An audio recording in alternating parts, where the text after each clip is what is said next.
What's up, guys? Welcome to the Pushing Limits podcast, where we talk about the people, places, and products of those who push the limits. We're sitting here right now in beautiful Costa Rica with sport fishing captain Macky Pesch. Macky's originally from Florida and decided to leave all that behind to come here and chase waves, chase trophy fish. He's a tournament captain, and here's kind of a little bit of his story. Macky, what's going on, brother? What's going on, Rich? How you doing? Good, man. Good.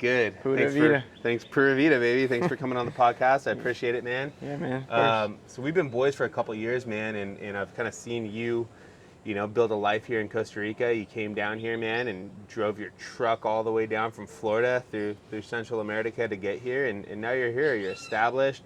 You just had a kid. Congratulations. Thank you. And you're building a life, man. So what made you kind of want to leave everything behind in the States to come down here to Costa Rica? Honestly, being a surfer in Florida is kind of tough, Fishing sucks. It's cold, windy, rough all the time. And it's very seasonal. I've always had family in Costa Rica. I wanted to move here pretty much my whole life, spending a lot of time down here growing up and after that as well. Just always had in the back of my head I'd live here somewhere on the beach, surf every day, catch a lot of blue marlin and be happy, And you're doing it, man. I mean, happiness is pretty much what it's all about, right? If it's chasing waves and chasing fish, man, I mean, that's what we all kind of strive for, right? Yeah, man. That's it's happening, and I'm happy for sure. Yeah, so right now you're running a Viking, right? Yeah, I'm on a little 37-foot Viking. It's Epic. A little billfish, cool little boat. Epic, man. How long have you been with that program? Right now, 11 months. I work for a guy out of Cape May, New Jersey. He's the coolest boss I've ever had. Guy loves to fish. Comes down with his buddies. We probably do 10 days a month or so. Oh, perfect. On the boat, yeah. How's the bite been this year? Incredible. An incredible season this year. A lot of sailfish. The best since I've been here. It was the best season I've ever had. So. How many hookups have you had in a single day? 50. Jesus Christ, really? Yeah. Really? Yeah, a couple of 50 fish days. Really? Yeah. I mean, I would say Costa Rica is probably one of the few places in the world where you can actually do that, right? Yeah, there's a couple places in Central America that got a good sailfish bite like that. Yeah. Here, Guatemala, El Salvador, Nicaragua. I mean, just kind of that stretch right there is like the sailfish alley. Now, you pride yourself on being a marlin guy. How's the marlin bite been? I want to be a marlin guy. I'm not a marlin guy yet. I suck still, but one day. Marlin bite's good. I mean, we're coming into fad season right now. It should start getting good out there any day. We got a little boat, so we're kind of limited to what kind of fad fishing we can do, but right. We can definitely hit some of the closer fads. And now, explain to these guys what fads are. Fish attracting device. The guys, Bubba Carter in the marina, probably the best blue marlin fisherman of all time. If you ask me, I don't think anybody in the world has caught as many as he has.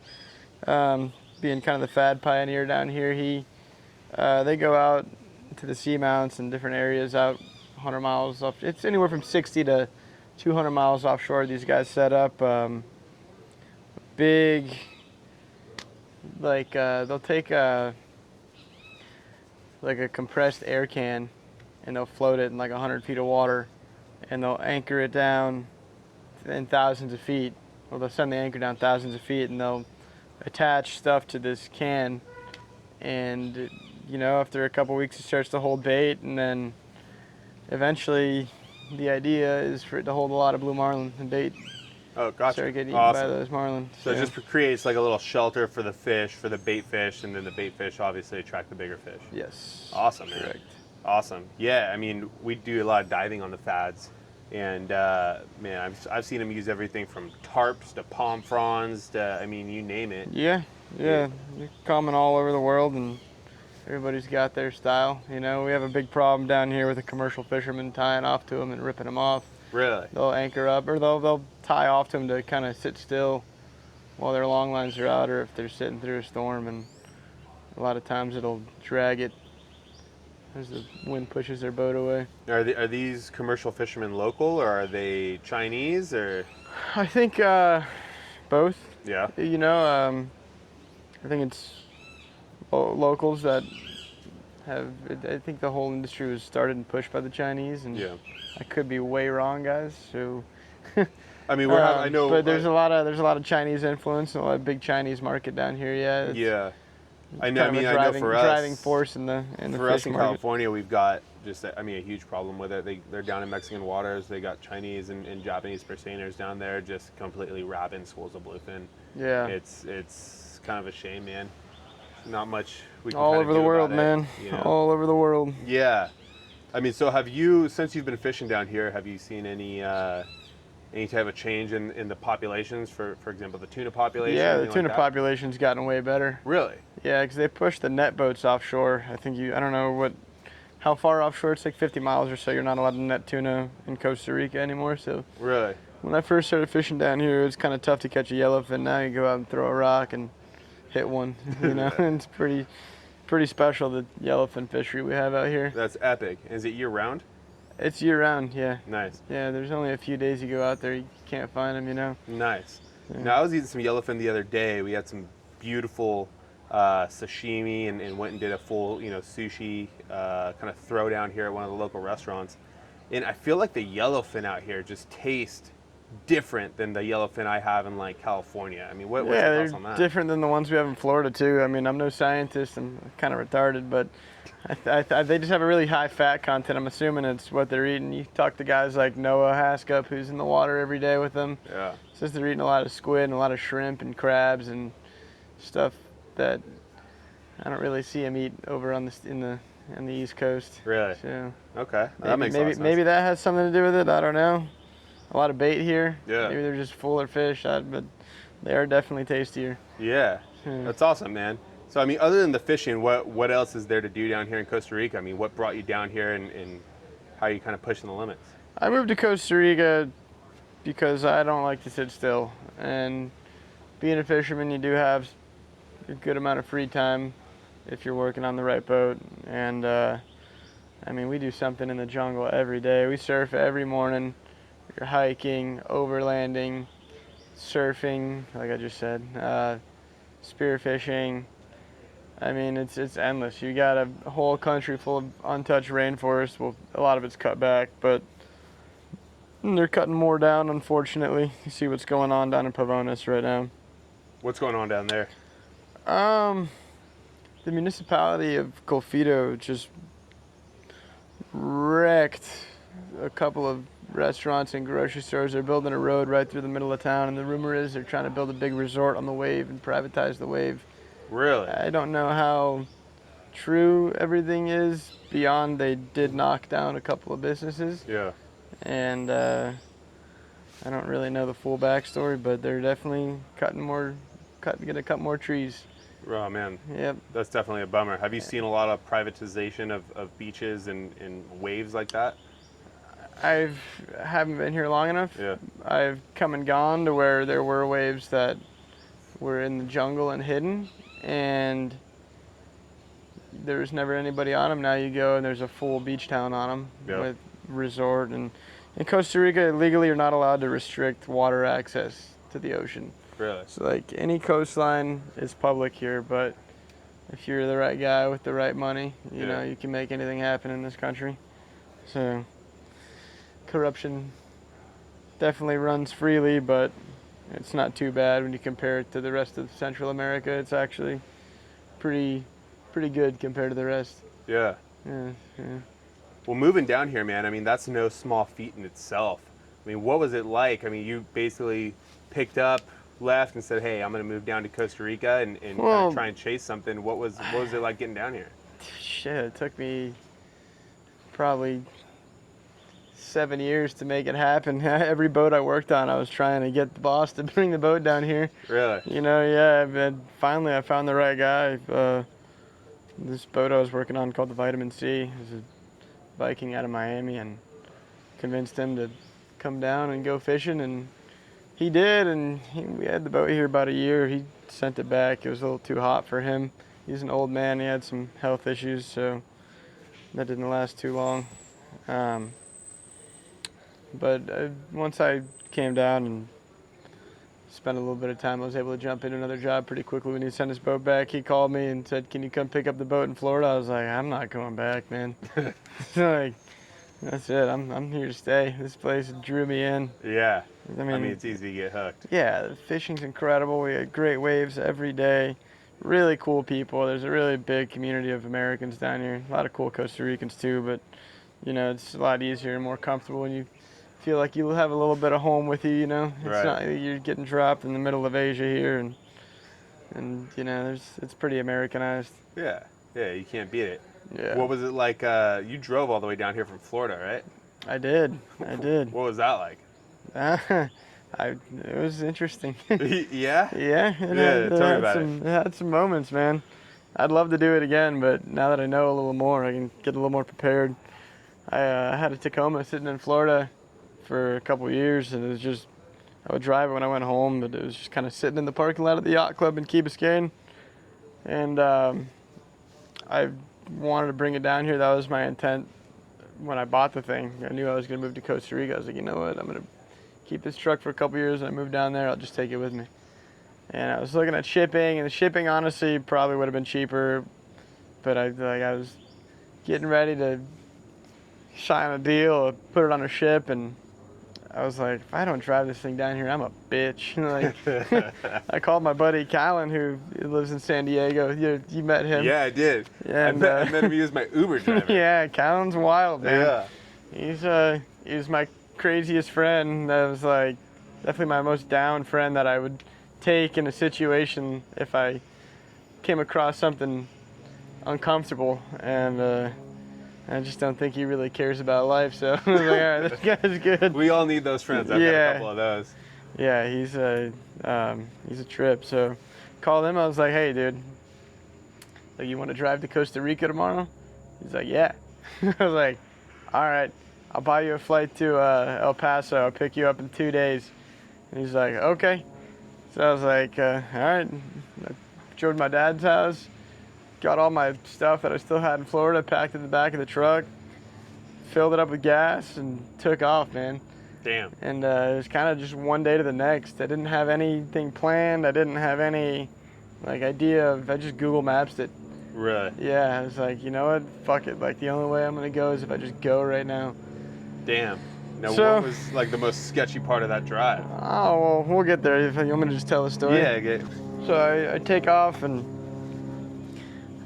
Florida. I get to Texas, and I didn't know Texas was so beautiful. Like, I drove from Miami to El Paso in 2 days, about 12 hours a day. Damn. Got to El Paso. El Paso's a weird place. I'm not really a big fan of El Paso, but Texas was beautiful. Like, I'd love to go back and just drive across Texas again. Got some barbecue in some little town called Junction. There you go. And met my buddy in El Paso, and we were all nervous the night before. You know, I picked him up from the airport, went and got a hotel room, got some more barbecue, and we were like, all right, I guess we should plan this now, you know. We still didn't have a plan how to get down to Costa Rica, and just Google Maps it. We talked to my buddy Jacob down here, this guy overlanding Costa Rica overlanding. He's brought a bunch of Tacomas down from California. He's a pretty cool guy. Nice. And I called him. I was like, hey, what do you think? He gave me the route, and it looked kind of similar to what the Google Maps thing was. Everybody gave you the same advice. Don't drive at night. Stay on the toll roads. Like, all right, simple enough. Put it in Google Maps. Took me down through Mexico City, through Puebla, down to I don't remember what town on the Gulf side. We crossed, and we crossed into Mexico, and immediately I was like, I don't know why I closed the maps out. Right, we crossed over in New Mexico, took a left to drive towards Juarez to get on the highway. As soon as we get into like the shit part of Juarez, I closed my maps out to like reroute it for some reason because we were on the highway. And I was like, shit, I don't have service right now. So I can't look it up. And I was like, all right, I'm gonna turn where I think it said the highway turn was. So I turn off and I pulled into this like shithole barrio, and there's just like dead stop traffic. Like we're in the only car that was newer than like 1990. It felt like, and like every corner had like 10 soldiers on it, like all fully kitted out. They had their armored trucks. They're all in like this perfect, like I don't even. I'm kind of drawing a blank. Like they're all Like in formation. Yeah, in uniformation. And I was like, yeah. damn, the Mexican military here's pretty freaking serious. And then Callan's like, bro, it's the cartel. And I was like, oh shit. It's like, that's the cartel. And I mean, they were holding down that barrio. Really? It was nuts. It was like, damn, this place is no joke. No one's fucking around in here. No. Like, no police, nothing. And there you guys We're are stuck in in traffic for like 45 minutes, like inching forward. Every single time we pass the corner with all these guys, like everybody's just looking at my truck go by because it's like the only, it stood out, you know. It's a 4-wheel drive Tacoma, all lifted up and geared up. And finally we like inch through this barrio. We get back out, we get on the highway, and we start driving south. And it was a pretty smooth ride through most of Mexico. When we got down to the southern side of the East Coast, where we drove across, I don't know what it was called. I should have paid more attention. Went to a gas station and filled up because it said like the next gas station was like 250 miles away or something. Some nuts. It was a long drive across. No fuel, and filled up the little pachingas in the back, and this motorcycle guy's staring at us the whole time, and he's on this like fast looking bike with his buddy on the back, and they're both eyeing us down. And then I start my truck, and then he starts his motorcycle. I start driving out, and the guy just drives out right behind us. I was like, ah, shit, this is kind of weird. And we drive all the way, like halfway across the going west, and finally this guy like just stops his bike, turns around, and goes back. I was like, all right, I guess he's running out of fuel or something, you know. But this guy was definitely following us. Like, he just turned around randomly, and we were the only car we saw for, 100 miles, you know. I think he's just scoping you out. Just scoping us out. I was like, what the fuck is this guy doing, man? Leave me alone, dude.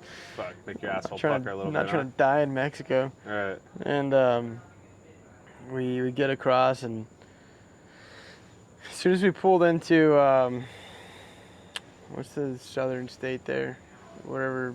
We're like just south of Chiapas.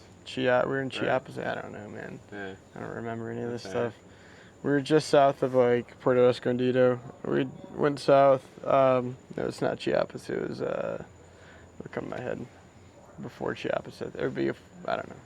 So we take a left on this highway to go down to the border in Tapachula, and like we're 100 miles north of Tapachula, and it was just like hundreds of thousands of people walking north. All like young guys, like all sketchy looking dudes too. All dudes from, looked like they were all from the Middle East or Eastern Africa.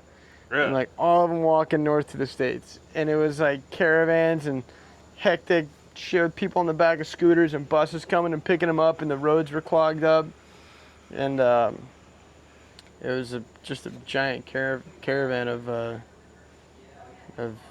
guys walking the States, migrants walking north, Really? you know? Yeah, they're all Thinking they're going. gonna cross that border, huh? They were crossing that Yeah. border at that time. Oh yeah. And I was like, Open border dang. policy during those days. But huh? I was like, damn, what's Tapachula gonna be like when we get there? Because like this fucking highway's clogged right now. There's so many people walking for 100 miles. Cars couldn't drive down that road. They were like honking, like pushing people out of the way with their cars, you know? Really? Yeah, I was like, damn, this is fucked. It was like, I don't want to be in California right now because I know that's where they're all going. That's where they end up in San Diego. Yeah, and we go through this frickin'. Have you seen Ice Age? Yeah. Like the Great Migration, like Sid and those guys. Like that's what it looked like. These guys just walking north, you know. And no kids, no woman. It was all like sketchy looking guys. Military age males. Yeah, military age males for sure, and so many of them. And we get to Tapachula, And like I guess that week they had told the Venezuelans that they're not letting any more Venezuelans in, and so like they were all just stacked up in Tapachula, and like I pulled into the town, like just the entrance of the town, and same shit, just the fucking road was clogged with people, and everyone's banging on the window. Some guy jumped on the running board of my truck, and they like every time you come to a stop, somebody comes out and like throws shit on your window. It makes you pay them to wash it off because they're the window cleaners. You know, like fuck, like, this is not where I want to get stuck. These guys are like probably really fucking hungry and take anything I've got right now. You know, Right. like, and dude, there was some guy ran up, started banging on my window, screaming at me.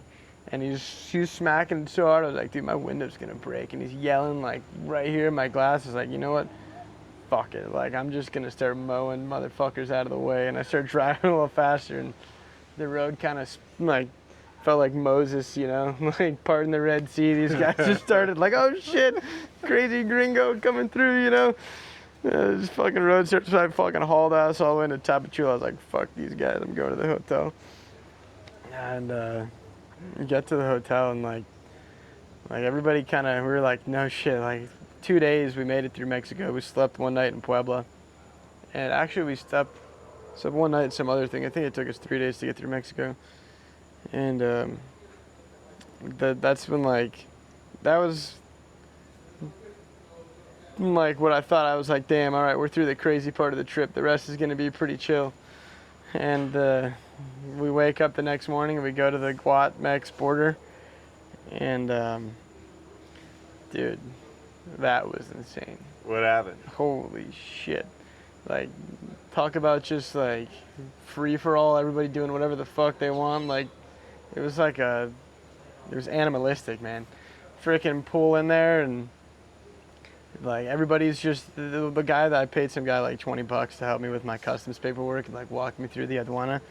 This guy's talking to me, talking to the police officer, and he just pulls out a bag of coke with like this big, and just like takes his pinky finger with a nail like that big and takes a big old whack like right in front of the cop, like puts it back in his pocket, and he's like, all right, where were we?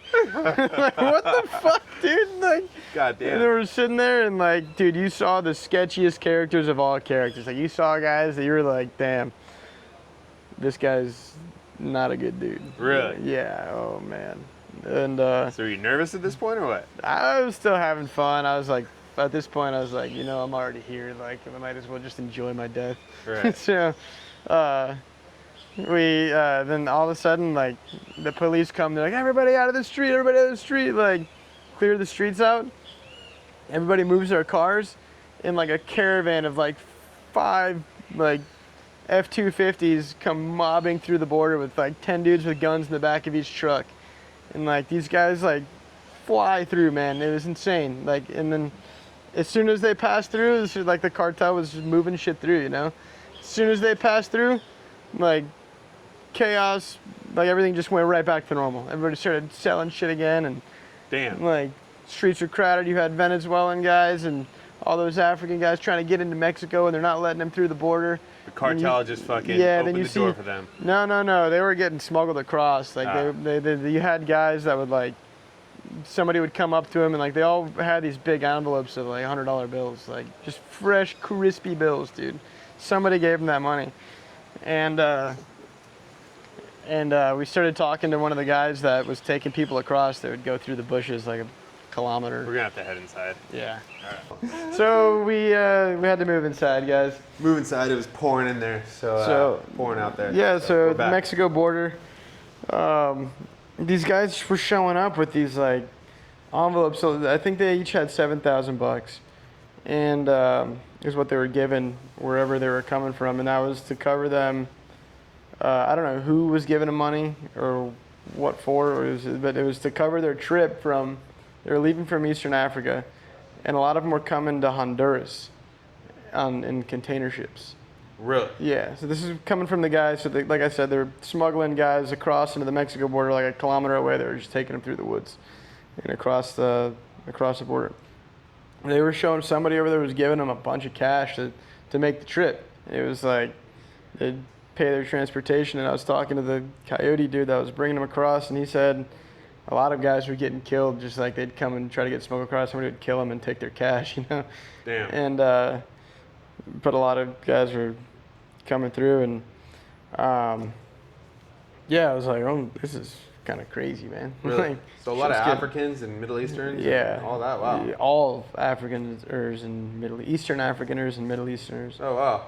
Yeah. That's surprising. Okay. So we, after seeing how crazy the Mexico-Guatemala border was, we were like, let's get on the road. And Guatemala was pretty easy. Went through Guatemala. Got into El Salvador. El Salvador was super chill. We drove through El Salvador at night because El Salvador is super safe now. Right.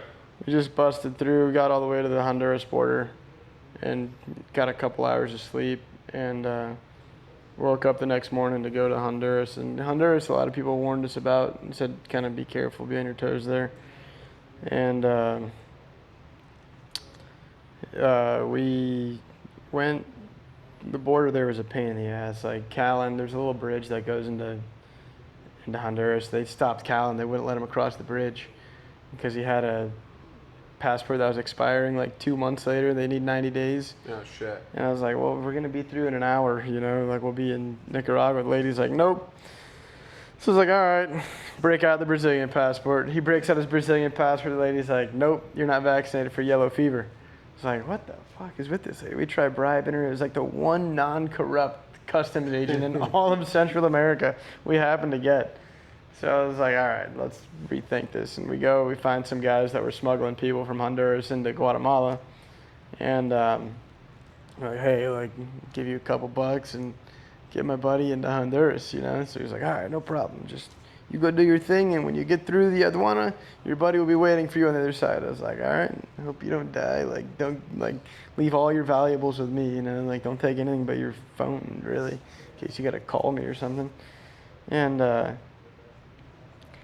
I go through, I'm doing my customs paperwork, and I'm getting the car checked in the country, and this, like, little moto taxi pulls up, and they fold the top back, and, like, the lady that stopped us in the bridge is there helping me with the paperwork. And they start taking all these quilts off, and Callan just pops her out of the moto taxi right in front of the lady that didn't let him come into Honduras. And I was like, oh, shit. And the lady looked at him and was like, she just shook her head and sighed and, like, walked away. I was like, all right, well, I guess you're in. And they wouldn't stamp anything about it. She controlled, like, she told the guy, like, not to stamp his passport, but she let him walk into Honduras, you know? Wow. It's like, damn, like, this place is fucked up. And we go, and, like, Honduras border gets hectic. People start yelling and stuff. Everybody wants to be the guy to help you through. And we leave, and we had to go start driving south, and we get to Choluteca, which is, like, everybody told us, like, don't go to Choluteca, drive around it, like, they'll steal your truck. And we get to Choluteca, and we get pulled over, and they're like, all right, passports. I was like, fuck me, we're gonna go to jail in Tegucigalpa because that's got Callan here illegally. And, like, Callan pulls out his passport, hands it to the guy, like, the guy says nothing about not being stamped, and I start feeling around. I'm like, holy fuck, where's my passport?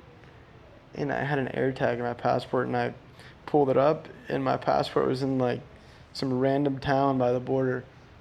And so, like, on the north end, you know, like, Holy somebody shit. grabbed my passport out of my pocket or something while we were doing all the customs paperwork. And I was like, oh shit. I looked at the cop, I was like, I'm fucking running. And, like, I just floored it, dude. The cop runs, gets in his car. I come back the other way, like 100 miles an hour, like, fly by him. So you're running from the police in Honduras? Yeah, dude. Well, I don't know if he really chased us or not, because, like, he was in, like, a 1980s Hilux, and, like, I was in the new Tacoma, you know? Yeah. Like, doing 100 miles an hour. He probably, like, by the time he got that thing on, I was at the other border. And it's like, fuck this guy. And, like, all of a sudden we start coming across police checkpoints, and I just start blowing through them all. I was like, you guys want to fucking catch me. Like, I'm not stopping. And I get all the way back to the northern border, and I, like, track the passport down. I find this guy like, by the border in a little border town. And I was like, hey, like, you have my passport? He's like, no. And this guy was sketchy as fuck, like face tattoos, just didn't look like a good character. Like wearing old ratty clothes, like damn, bro. I was like, I played the little air tag noise, like it's in your pocket, bro. Come on. I was like, I'll buy it back from you, dude. I was ready to like give this guy every dollar I had to not have to go to the fucking embassy in Tegucigalpa. And the guy. He's like, okay, $50. I was like, oh, thank God. Done. I was ready to give you like 2 G's, dude. Yeah. Like, I just wanted that passport so badly. I was so nervous, bro. Like, my stomach was, like, my balls were in my throat, you know? And he gave me the passport back, and then we get pulled over again, and the guy's like, where's your stamp? To Callan. I was like, fuck. He told us, like, yeah, you can go get this guy back across the border into El Salvador, or you can just like go to the embassy and get him. I don't know what it was. Like they wanted to take him to the embassy to deport him or put him back through illegally. I was like, dude, get out of my fucking car right now. Like walk to the border. I handed him some cash and I was like, I think I gave him a debit card too. I was like, yo, I don't remember what I gave him. I gave him money to like get back to the airport, and he goes and like pays the guy as he gets back in the little moto taxi. They cover him in quilts and he goes to El Salvador. And like I was like, yo, just go to the airport, go home. He calls me like 2 hours later. He's like at some hotel in Surf City with the surfboard and a bunch of girls. I was like, yo, what the fuck? He's partying. I was like, dude, I'm not paying for this. You know, like, I told you I'd get you a flight. And he stayed in El Salvador for like a week and a half just partying. I was like, all right, it worked out for him good. Yeah. And then the rest of it was pretty good. Made it down in 7 days, but definitely think it's got to be some kind of record, Miami to Costa Rica in 7. When I got to Costa Rica, though, they wouldn't let me across the border because my boat was in my name in the permiso here. They wouldn't give you 2 tourist permisos. So I had to sleep in my car for 2 days at the border, and they wouldn't let me through. And like, that sucked, man. When I finally got to Hermosa, I had like 100 mosquito bites because I was leaving the window open at night. And it was horrible. But, damn. Yeah. I mean, all that just to get down here, but now you're here, you're established, man. Here, I'm established. Dude, life is good, man. That's awesome, man. Yeah. That's definitely an adventure to have to go through just to make it down here to Costa Rica to kind of chase the dream, you know? Yeah, absolutely. That's awesome, man. So sport fishing, man, you do this for a career. You're, what, second, third generation sport fisherman? Kind of tell me the story. My grandma really was the fishing influence in my life. My dad was a fisherman, but my dad taught me how to fish, I would say. My grandma also taught me how to fish. She is in the IGFA Hall of Fame. She's one of the first people to introduce circle hooks into bill fishing. Really? And she's really one of the like woman angler pioneers, you know, one of the first women to go out and come to these countries and really competing and getting good at it. And everybody knows her down here. She's kind of a legend. So it's been really easy to get jobs, not because I know what I'm doing, because I've got her as my grandma, you know. So yeah, every year we'd go on multiple trips, and she had a boat growing up. We fished all the time. It's pretty much all we did. And she had a boat with Bubba Carter, and we would go fish a couple times a year with him, Venezuela, Dominican, Caribbean stuff, and come down here, go to Mexico. And it was really easy to get into it, but I actually hated fishing for a while. When I turned like 18 or 19, I didn't want anything to do with it. And I think just because Florida's so hard, man, like the fishing sucks. You're catching little rat sailfish. It's rough as fuck whenever you're fishing. Yeah. It's just like, people love it. And, you know, it's just not for me, man. And I always knew if I moved back down here, I would get into it. And then I went through the fire academy, EMT school, did all that stuff, went like 100 different directions for a few years. And then I got back into fishing, and when I saw that I had an opportunity to maybe move down here, I really got into it because All I yeah. wanted was to live here, and it was like my easiest route. And then my love for it kind of came back then, and it's kind of all I think about now. That's epic, man. I Yeah. love it. You're absolutely crushing it out here. You said your grandma was one of the pioneers for the circle hooks in the kind of sport fishing community. What's that all about? Just conservation, you know. Really? J hooks, like J hooks are meant for killing shit, you know. Yeah. Circle hooks, you get the fish in the corner of the mouth. It doesn't really rip the stomach out of the fish, you know, or rip all the way up out. Um, her big thing was pushing catch and release and conservation, which wasn't really a thing. You know, you look at the pictures back in the 70s, the 80s, you see everybody hanging their sailfish, Right. and it's like meat's shit. And she's kind of part of that whole generation, and really one of the influential people to make sport fishing and catch and release a thing. Really? Yeah. I mean, Yeah. that's such a huge thing out here. I mean, I know Costa Rica specifically is very protective of their billfish Yeah, populations. and a big part of that is because of the sport fishing community. You know, Los Sueños has really done wonders for that down here. You know, it's not. I mean, for those of you guys listening that don't know anything about the fishing down here, it's all about your like bite to hookup ratio, and you want that to be as minimal misses as possible. You know, and Right. it's about how many fish you release. It's not about how big the one you caught was. Right. And there's really a skill to hooking up a fish. And I mean, everybody misses fish. It's fishing, you know. But you'll see the same people that are good at it consistently having less misses, and that's where the whole sport factor comes in. So Yeah. it's actually something you can get better at. Yeah, and I mean, with the conservation efforts that are going on down here, it makes it, doable to have those 40, 50 plus hookup days. I mean, I know we Yeah. were just down here in January for the Pelagic Rockstar, and I think it was the most fish hooked up in like the history of Central America, I believe, for this specific tournament, something along those lines. I don't know. I've fished that tournament. I didn't pay attention after that, but there's a lot of fish out there that weekend. Yeah, it's absolutely incredible. Yeah. In the thousands. Well, awesome, man. Well, Macky, thanks for being on the show, man. I really appreciate your time. And if you guys have any questions about Costa Rica or sport fishing, surfing out here, I'll have Macky's info in the link. Well, cool, man. Thanks for having me. Yeah, buddy.